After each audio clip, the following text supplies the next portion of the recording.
So the biggest issue I see in this revolution is that the current reason to vote is what I like to call boutique democracy issues. You're for guns, you're for abortion, you're against immigrants, you're for immigrants, whatever your cup of tea is. But that has nothing to do with your future. They are important constitutional and idealistic arguments the country needs to have to find our moral compass.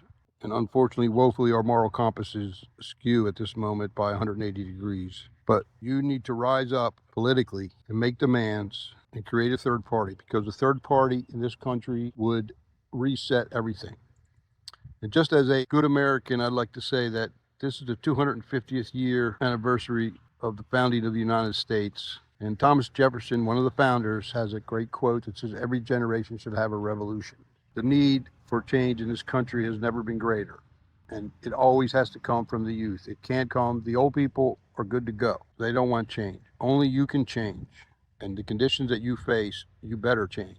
It's not going to take a lot of time, but it's going to take a commitment that you have to face up to. You've been politically inactive the few years you've been able to be inactive. Everyone has to vote for every position, from dog catcher to president, every election. You're in deep trouble, and if you don't act as one, you don't go out and harangue your friends to get involved, if you don't start setting up groups and start looking at your future and the realities of the chances of you owning a home. But the first thing is that you become unified.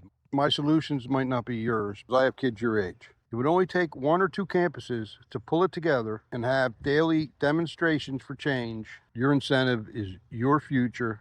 Your future, like having a family and kids in a nice yard, 3-bedroom rancher somewhere. If you act, if you don't act, you're going to be in an apartment and you're going to be hanging out in the parking lot with your kids. That's your option. I'm laying it out hard and core here for you.